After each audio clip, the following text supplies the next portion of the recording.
There's a few rappers who found themselves on the wrong side of the law, and it was all because of something they said in their lyrics. So let's begin with talking about Tay-K, whose lyrics landed him a staggering 55-year sentence. On June 16th, 2017, Tay-K released a song titled The Race that would change his life in a positive way, but also had a negative outcome, as only 3 days after recording it, he was locked up and put behind bars. You see, Tay-K decided to name the song The Race because he recorded it while being on the run from law enforcement.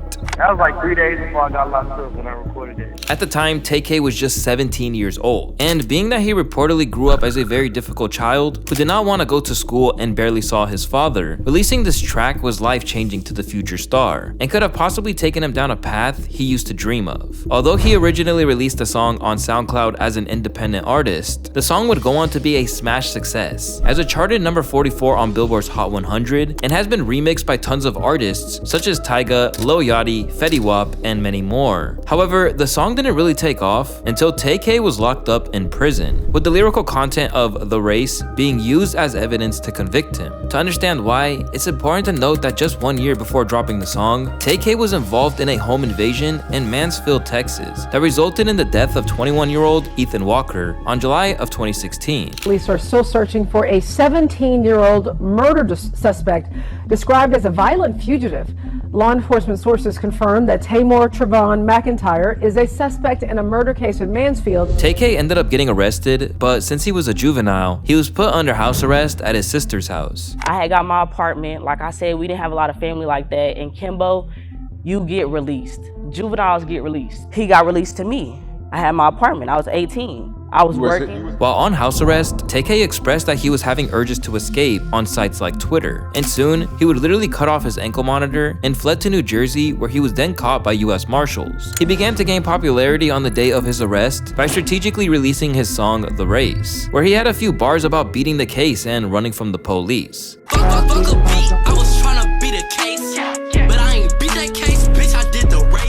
To make matters worse, the music video featured Tay taunting the cops, toting guns, and posing in front of his own wanted poster, which was kind of audacious. However, fans loved how authentic he was in his music, causing his follower base to explode. But look, as we watching this nigga for real, he's not playing. That's what make the song lit, like, nigga. Like, what you mean? I'm listening to, hey, look, cause like, hey, you know how some artists be like faking. Bro, my nigga, but I'm listening to him like, damn, I'm listening like, damn, this nigga for real.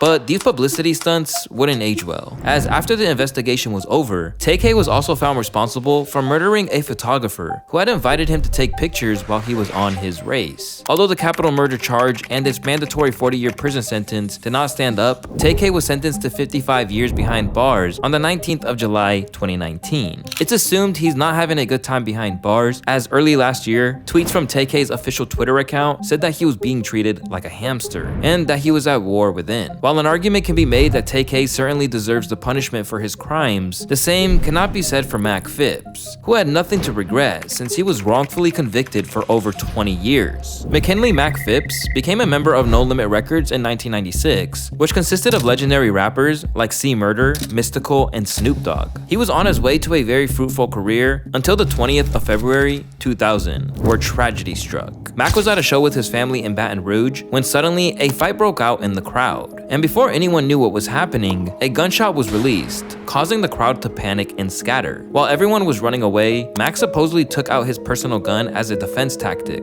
as he went to search for his mom, who was also at the show. But this would prove to be a grave mistake that would cost him 21 years of his life. The cops arrested Mac for murder, and at the time, Mac didn't really understand what he was being accused of. So I go in the house, and it wasn't but a couple minutes later, police had surrounded my whole house, man. They coming from the backyard, from the front, they done blocked the streets off. And so when he got to the interrogation room, he told the detectives that he didn't even have a gun on him, which was a lie. Now, according to Mac, he lied because he feared a concealed weapon charge and didn't even think about the possibility of being charged with murder. He assumed whoever was shot would wake up and tell them who shot him, since the person who got shot was only hit in the arm. However, his world turned upside down when cops informed him that the young man had passed away. As it turns out, the bullet had gone through his arm and into his chest. This made it seem like Mac was trying to cover up the murder, since multiple people clearly saw he pulled out a gun. However, the cops still strongly believed that Mac was responsible even after he fessed up and showed them his gun with all the bullets accounted for.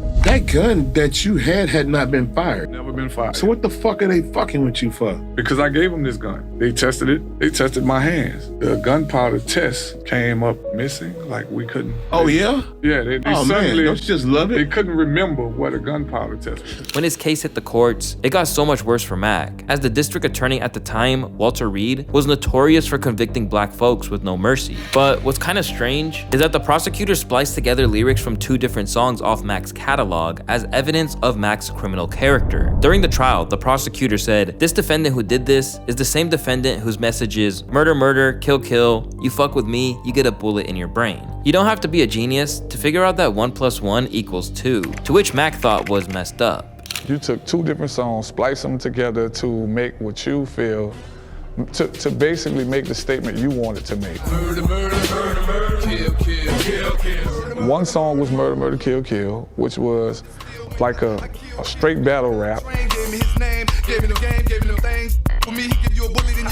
The other one was a song called Shell Shock, and the line that they referred to was actually a line about my father. The prosecutors also presented Mac as a villain because of his rap moniker, the Camouflage Assassin, which in reality had nothing to do with the literal murder. It seemed like they were trying to replicate the same strategy used against Mac's fellow No Limit rapper, Snoop Dogg, some years prior, albeit much more aggressively since they greatly lacked evidence. The case really began to raise eyebrows when the real killer came forward. The guy who came forward 10 days after my arrest. He came forward on his own, just really feeling guilt because a person that he considered his nephew was sitting in jail for something that he pulled up. He pulled, that happened with him, and he told him what happened, and they basically told him that they got who they wanted. They let him go. By the time the jury was to come to a decision, the prosecutors had already succeeded in painting Mac as a cold-blooded killer, causing him to get a 30-year sentence in 2001. Mac Phipps has since served 21 years before being granted clemency in 2021, meaning he would still be on parole for 9 years after that. Just like our next rapper, Bobby Shmurda, who was also on parole after accidentally telling on himself in one of his biggest songs. Bobby Shmurda was the hottest thing in hip-hop in 2014. His first music video, Hot,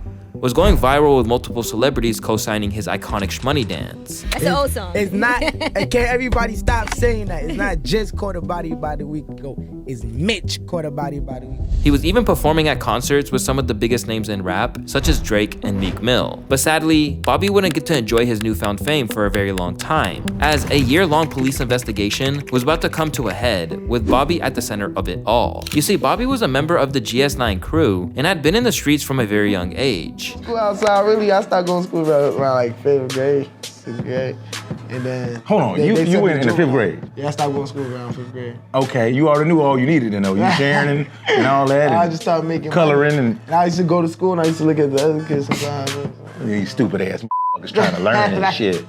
GS9 was a gang that notoriously made most of their money from selling crack, and we all know what comes with the drug business. With a few deals gone bad, the cops had zoned in on the GS9 Crips and were waiting for the perfect moment to scoop them up, which is where Bobby came in. Only a few months after dropping Hot, Bobby and GS9 got raided by the police while at a studio session in New York. All 15 members of the crew were arrested and put behind bars. In the courts, Bobby was painted as the driving force behind all the crimes and set his bail so high that he couldn't afford it. In reality, Bobby wasn't the figurehead in all of this. The police just didn't like the fact that Bobby had gotten popular while rapping about crimes. They saw his music as a taunt, which is why they moved in on their entire crew. In the song Hot, Bobby made multiple references to crimes they actually committed, such as the lyric where he says, "Like I talked to Shice when I shot dudes." Bobby was literally claiming to have shot people and even named 2 men who were proven to be involved in the crime with the lyrics, "I'm with Trigger, I'm with Rasha, I'm with A-Rod, broad daylight, we gon' let them things bark." His friends, Rasha and A-Rod, who were letting them things bark, ended up with 98 and 53-year sentences respectfully.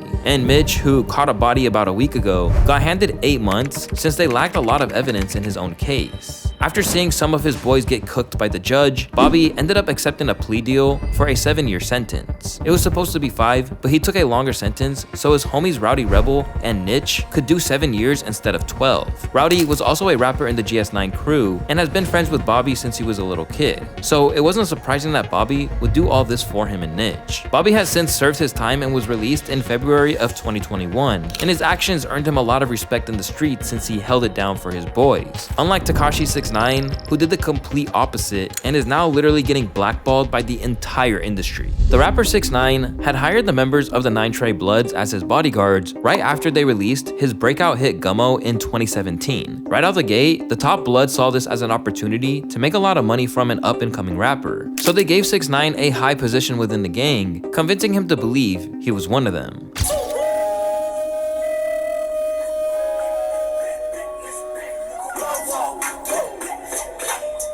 This led to internal conflicts with lower members, seeing 6ix9ine as inferior, causing them to kidnap and rob him in July of 2018. Give me everything, nigga. Get out. Get out. Get out. Get in the car. Get in the car. Get in the car, nigga. Get in the car, nigga. Chill. Where your man at? Where your man at? Give me your money. Where your money at? Where your money at? Get in the car. Get in the car. Get in the car. Get in the car. All right, get in the car. Get in the car. We're gonna shoot you. No, you say get in the car. Get in the car. Open the door. Let me open the door. Let me open it. Get in here. Get in the car. Get in the car. Get in there. That's what I'm doing. Get the fuck in here. Ain't nobody in here. 6ix9ine reported the incident to his manager Shotty, who wasn't too happy that fellow Bloods were trying to mess up his bag. You see, the Bloods in charge of managing 6ix9ine had actually been snaking him massively on shows. Like, I'm talking massive amounts. Not going to the show. Why are you not going to the show? It's 60,000. Like, my rate, everybody know my rate is 100K and over. That's like, no, we actually gave you way more than that. They call me and say, are you crazy? We just put the 80,000 front end in. Deposit, so it was 160. So I'm like, hold on, what? How many shows you got? He said, y'all got most of the shows on this thing. I said, all right, how much? He said, we got you for like a couple dates. You just signed to 3.6 million. I said, what? He said, yeah, you just did these couple of dates, but we didn't lowball you. It's 3.6 million. For the 15 dates. For 15 dates. I said, so it's not 300,000? This had been going on for a long time without his knowledge, and this caused 6ix9ine to cut all ties with the 9 Trey Bloods publicly. I fired everybody in my team. I got no manager, I got no booking agent, no PR, no public. I don't got nobody on my team. It's just me. I want everybody to know, if you booking shows, do not book shows unless I say this show is gonna be booked with this person. They will steal your money. They're not me. I'm not signing no fucking contracts. That don't got nothing to do with me. Whoever is booking shows for Tekashi 6ix9ine is stealing your fucking money. The Bloods weren't going to take this sitting down since they were actually real gangsters. They had planned to quote-unquote super duper violate 6ix9ine. What you trying to do? You trying to separate yourself. That's cool, but now you gotta get violated. Yeah, super violated. Super duper. So ain't too much he can really do unless he gonna go run around with 100 armed securities all day. You know what I'm saying? He gonna get shot at pick. You ain't getting enough money for that. That's a fact. And he just canceled all his shows. He ain't a gang member no more. Nah, he ain't nothing. Luckily for 6ix9ine, the feds had been monitoring the Bloods for a long time, and 6ix9ine's antics made it even easier. That's why when they discovered a murder was about to happen, they found and arrested all members of the gang, hitting them with RICO charges, which have a 93% conviction rate. 6ix9ine himself was facing a minimum of a 47-year sentence since he was technically a part of the organization and had involvement in some of the drug crimes. But 6ix9ine didn't feel a sense of belonging to the group anymore, especially after they had been robbing him blind. So when things got slightly inconvenient, he flipped without any hesitation. What sorts of things did 9 Trey members do? We participated in a lot of, violent crimes, robberies, assaults, drugs, sorts of that nature. Mr. Hernandez, do you recognize anyone in the courtroom who was a member of 9 Trey when you were a member? Yes. It was said that he met with the feds 26 times throughout his cooperation to provide information to them. And that's when his breakout song Gummo was dissected in court. Mr. Hernandez, I'm going to ask you some questions about the lyrics of Gummo. Beginning with the first line, there's a reference to a word, blicky. What is a blicky? Blicky is another word for gun. And in the second line, there's the phrase in the middle, drum, it holds 50. What is that in reference? Drum is an attachment that you had to a gun. Carries extra clips, bullets. They also referenced his lyrics dissing Trippie Redd's friend.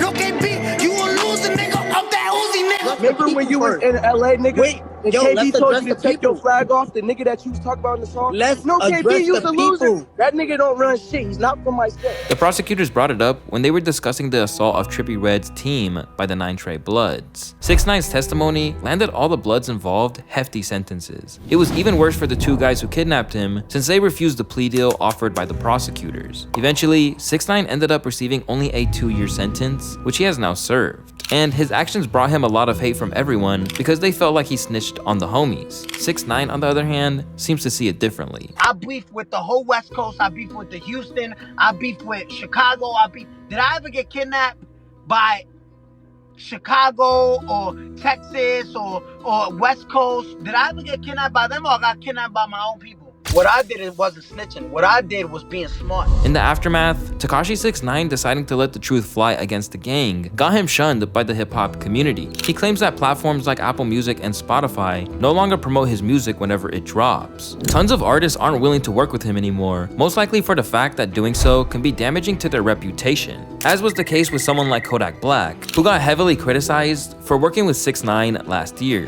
However, he seemingly only did it for the check.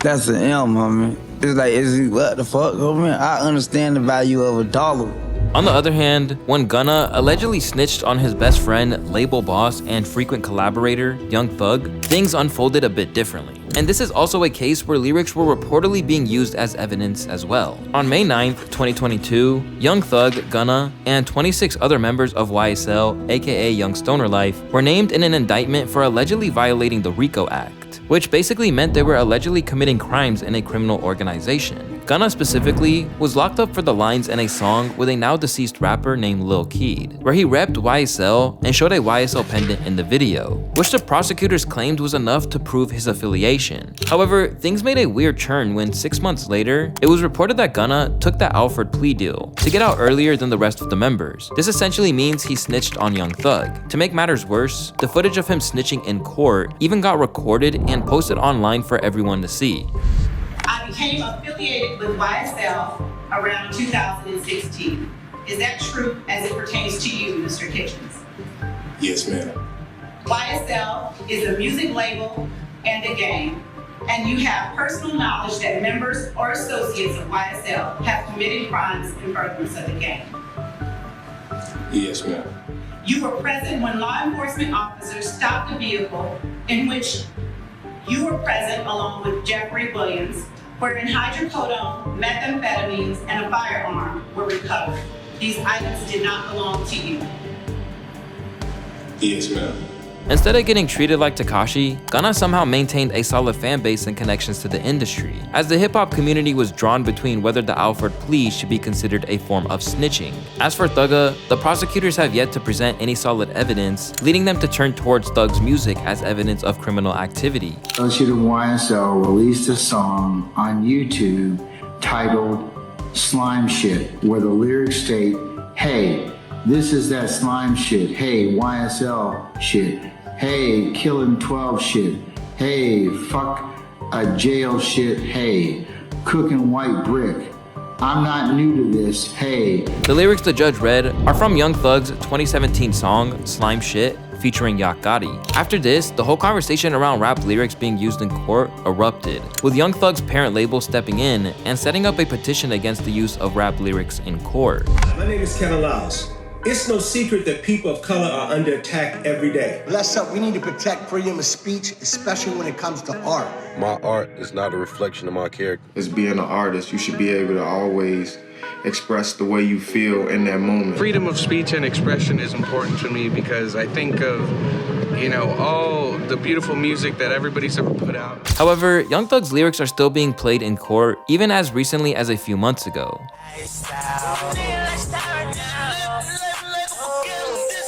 The trial for Young Thug is still ongoing, and only time will tell if he'll actually beat the case.